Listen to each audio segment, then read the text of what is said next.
Welcome to No Crime, No Time. And I kind of giggle because I get some half brain ideas in my head when I'm doing research. I don't know if you guys experience the rabbit holes that I do, but I started off looking up something completely different, which just kept taking me deeper and deeper and deeper until I don't even know where I was to start with. But what came out of it, I'm so far deep in the rabbit hole at this point that I could be like loopy from the case and need to take a break. Or there might be something to this. So I'm going to let you guys be my judge, okay? You can be like, that was absolutely nuts. Please don't unsubscribe. But this is something I want to talk about. I mean, I don't believe that we should be fearful of sharing ideas that might be a little off when we're in a case that's absolutely nuts. And when you take away all the crazy crap in this case, you're left with nothing. So I thought, why not reach out to get you guys on board to see what you think.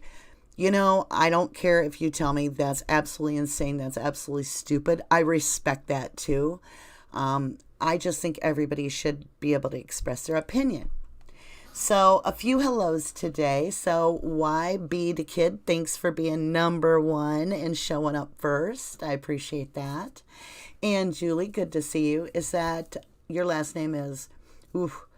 I try so hard, you guys, I promise. Furator? I think I said it right. I could be wrong. Hey, Linda Kahn. Glory Glinsky. And Karen Lavery. Okay. You guys, I want to talk about the SIKIKEY letter or note. Now, for those of you that don't know what that is, if you're new to the case or during the stay at home you watched Ma'am or Ma'am 2 and you still don't know what the SIKIKEY note is, it's understandable because I think it was kind of like obsolete in the documentary. So this is allegedly a anonymous letter that is found in the Green Bay post office on the conveyor belt. And inside of it, it says, Manitowoc Sheriff Avery, body was burnt up in aluminum smelter, 3 a.m. Friday, well, it says Friday morning, and then it appears to be signed SIKIKEY. And I think once you realize that the defense didn't even know of this letter, it becomes more important. The defense actually stumbled upon the note, very much like the note was found in Stephen Avery's file with, I've just lost my train of thought, but there was a note in there from Gregory, or about Gregory Allen in Stephen's old file. And that's what keyed them off. That's what started the real confirmation that Kusurik, the previous sheriff that arrested Stephen, and Dennis Vogel, the DA at the time, and then it came out about Colburn with the phone call from Brown County and da-da-da. That note found in that file was huge.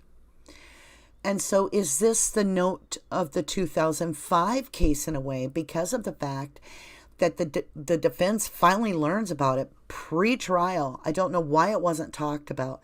It was fingerprint checked, or they did an analysis of it, and supposedly, allegedly, there were no fingerprints found. So that kind of gives you the overall history of the SIKIKEY note. Now, Zellner has made some topics, or comments, I should say, such as that SIKIKEY might mean skinny instead. So you would really be looking at not the K's, but more like N's, which is a little bit of a reach for me because even if I tried to say it in different ways, it just doesn't seem to fit that for me. However, I stumbled upon something where somebody in the case was writing, and none of their writing was like the SIKIKEY note, except for their T's and their Y's. So I'm not even going to get into that rabbit hole, other than I noticed they had the same weirdness. When you look at the SIKIKEY note, the T part in smelter. So let's grab a little screenshot. Now, hopefully the computer doesn't run too slow for us. Like I said, older computer, I'm going live. All right, let's try to grab a screenshot of this so that we can make some circles and arrows and so forth. Okay, I've got a red pen. So if you look at this T right here, I put a little red line above it. It kind of has the same appearance as like this letter, the Y. Only it doesn't cross as far. This Y crosses really long. Like this is Avery, and this Y crosses like a T. And this crosses like a T. Whoa, I'm bad at driving this. So then you look at this one and it doesn't cross as much. And I thought, what if, oh boy, I got to try to draw with my mouse. What if this is actually this? SIKIKET.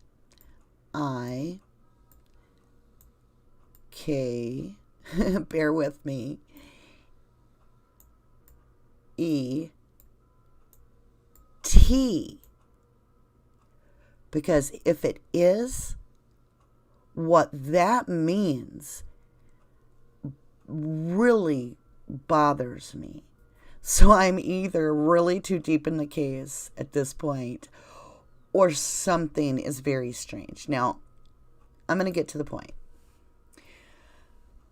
I went up and I looked up SIKIKEY and tried to figure it out 1,000 ways, like I have a million times. But then I looked up SIKI, just that word, and it means vinegar.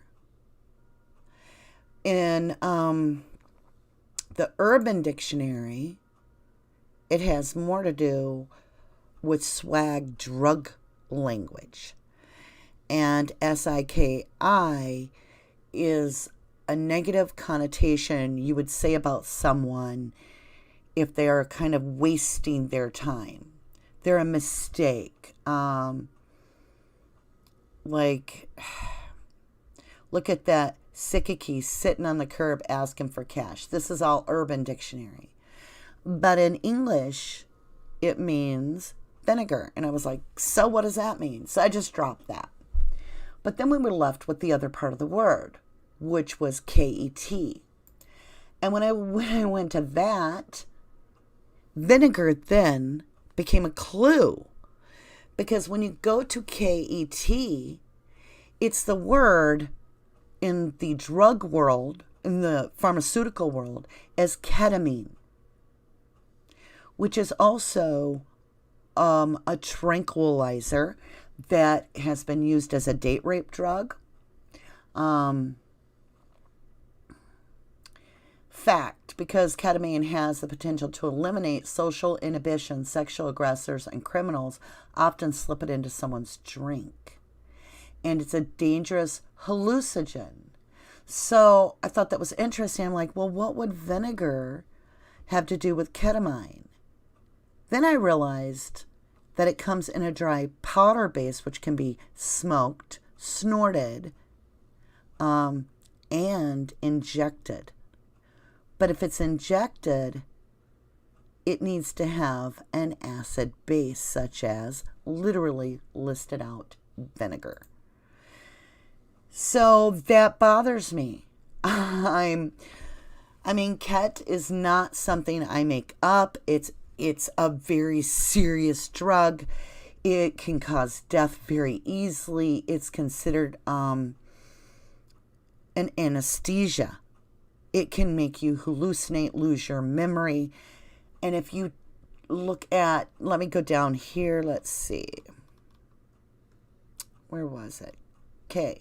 So there's alcohol. There's this central nervous system depressants, cocaine, DMT, GHB, hallucinogens, heroin, which is also used at times with people that also use this ketamine. It says inhalants ketamine.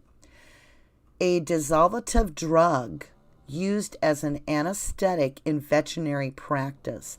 Dissociative drugs are hallucinogens that cause the user to feel detached from reality. For more information, see. And it goes on and on. So it's got some names, street names. Cat. Valium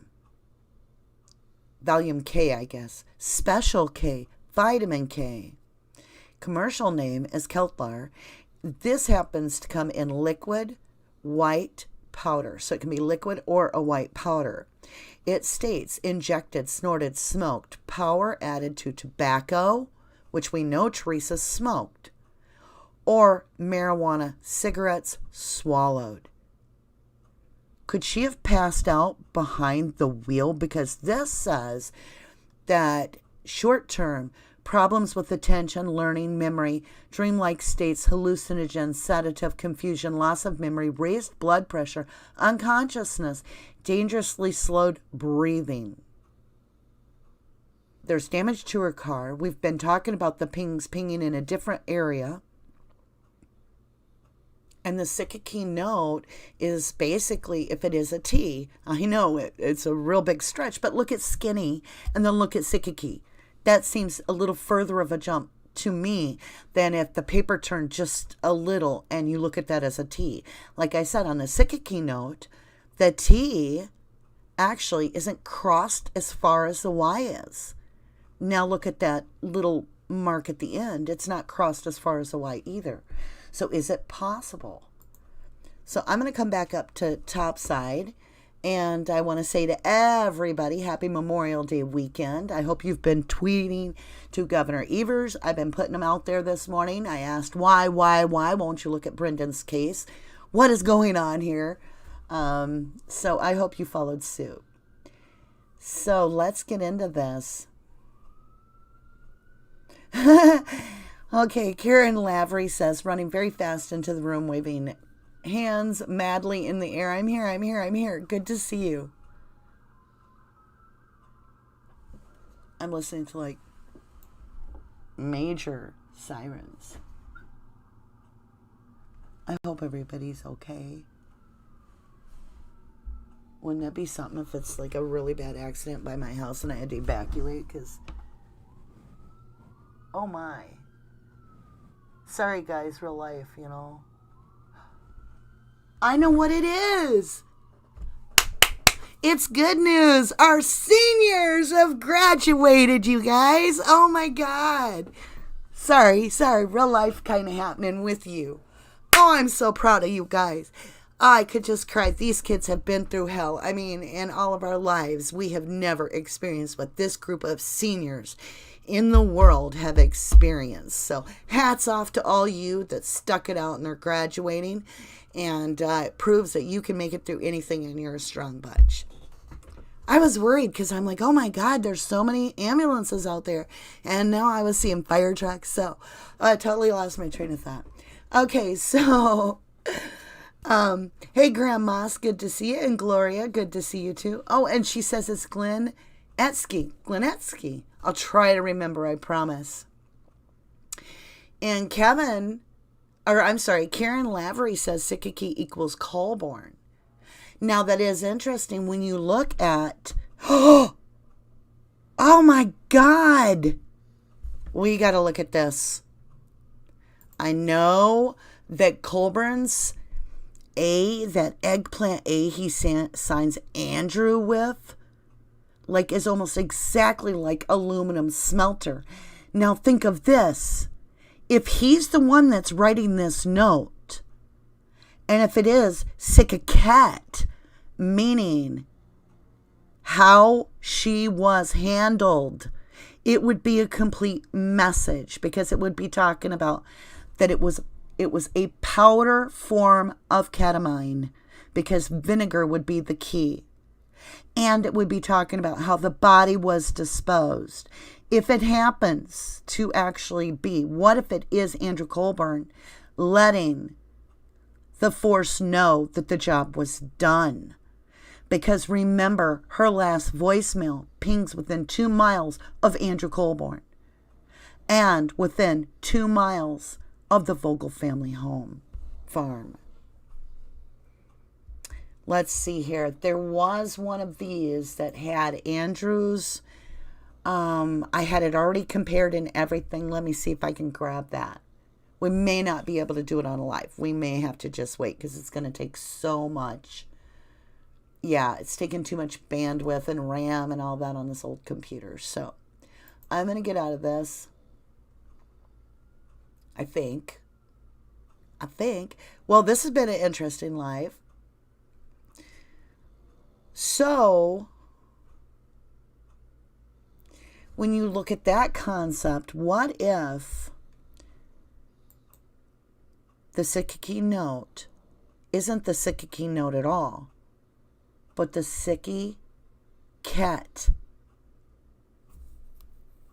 Because ketamine can be used, they do in the drug world from the research I studied, for heroin addicts.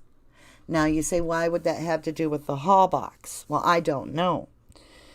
We did some research years ago on that address that Ryan Hildegast lists of Green Bay. That was his last, him knowing Teresa Hallbach's previous address to Hilbert when she lived in Green Bay.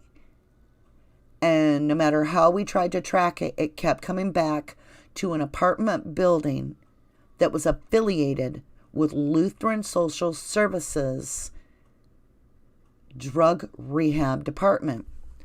Now, we didn't go forward with that and bring it out because we truly have no way to prove it because we're simply using Google and we're getting very close to that location. But it bothered me because when you went to that site and you looked at Lutheran Social Services at that location, that share the same building, I guess you would want to put it, they're treating for heroin and methadone, or heroin users, and using methadone as a cure.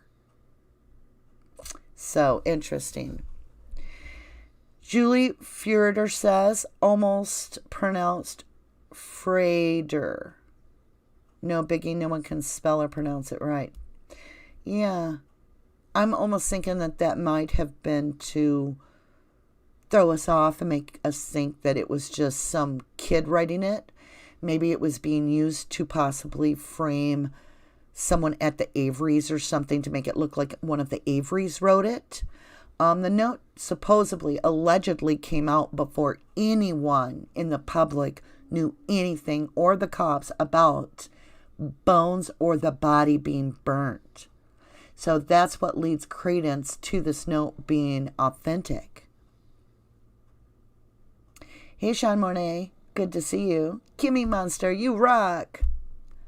Hi, Myra. Good to see ya. So, I don't know. What do you guys think about that? If you look at it, the word smelter, that T looks so much like the Y in body. It just doesn't cross all the way across, right? So who's to say that it isn't something like that? I mean, what if Carmen Botwell, who was also found dead, I shouldn't say that because we've never found Teresa dead, actually. Carmen Botwell was found dead on 11/3 when Teresa Halbach was reported missing. So I was looking at this and I was thinking Friday morning would have been before the 5th, okay? So if the 5th plays out on Saturday, then this would have been the day before. It would have been 11/4. That's the same day that Carmen Botwell's autopsy got performed and was over. Just trying to put things in perspective. I think I'm buffering pretty bad right now. I'm sorry about that. It might just be that everybody's like in my town sharing everything about the seniors graduating, and so our bandwidth is overall lower or something. But yeah, I just wanted to bring this up to you guys to do some thinking. Leave me some comments. Tell me if you think I'm nuts. I just think that we need to really look at this and see, is it possible we got that one letter wrong?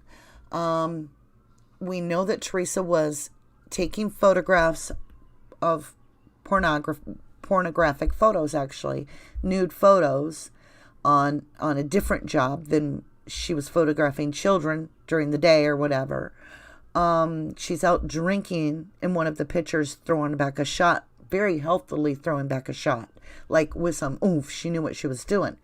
She was engaged with, or I shouldn't say engaged, like not married, but involved with a married man. And his wife files a restraining order and 5 days later follows it up with a divorce, 1 year almost to the date that Teresa goes missing. It's just strange. Her lifestyle was not that of the person that the state prosecutor Ken Kratz portrayed to anyone.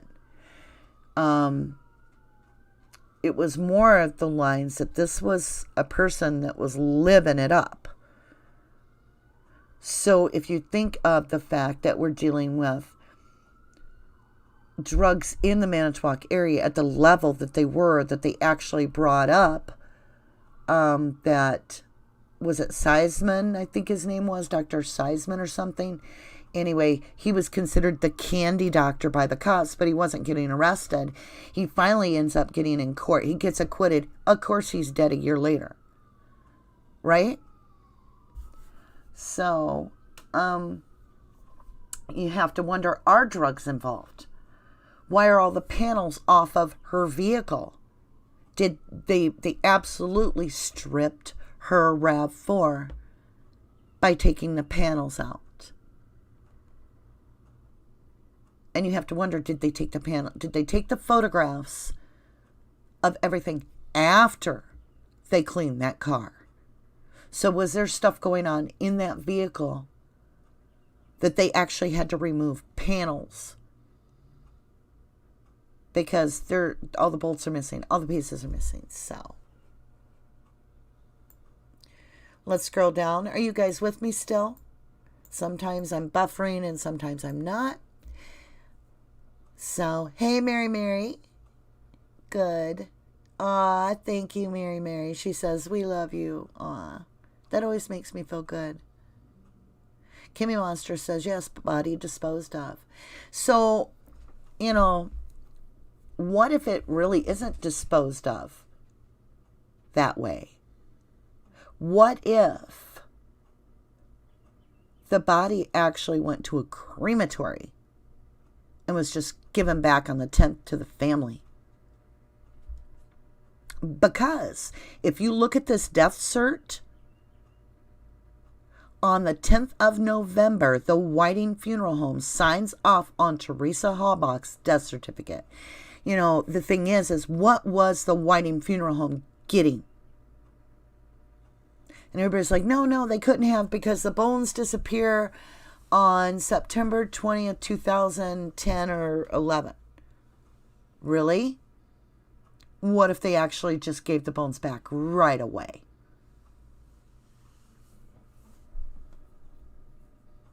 Right after cremation. Made sure there was no DNA or anything like that, whatever. Just need to think about these kind of things. We can't just go with what they're saying. When you look at that death certificate, the Whiting Funeral Home signs that on 11/10/2005. Now, 11/10 is the day after Stevens arrested for a felony charge on possession of a gun, a firearm, which is bogus in the first place because he's able to go deer hunting and issued a deer hunting license the year before. And we all know in the state of Wisconsin, that computer will not allow you to be issued a deer hunting permit if you are a felon. So Kratz reinstates it to use it against him.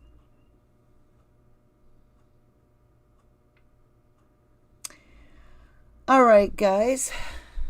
I am going to call it good just because I think I'm having a little bit of technical difficulty. It's not connecting to chat. I miss you guys. I wanted to converse with you guys. And I'm not even sure if it's working, even though it says excellent condition. So, with that, like I said, what if it's SIKIKET, meaning ketamine? Because SIKIKEY basically means vinegar in English, just the English language, and can be used as the acid liquid that you add to a powder. And in slang, in the drug world and in slang, it can mean a mistake. Another word for retard, a SIKIKEY. Sometimes something that is useless.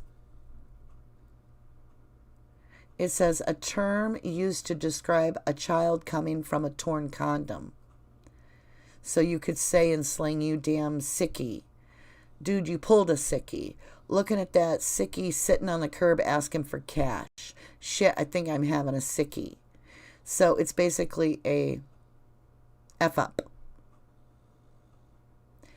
That's that. But also, it also means vinegar. And then when you look up the drug for this ket, K-E-T, it's actually very well known and it's very, very dangerous. And her car looks like she hit something.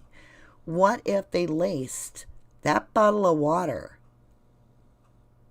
Because we find water bottles. If they laced that with ketamine and covered it with a little touch of vinegar or something, I don't know. Could she have ingested it? Could it have been just powder that they put on her cigarettes? And then she has a pass out accident.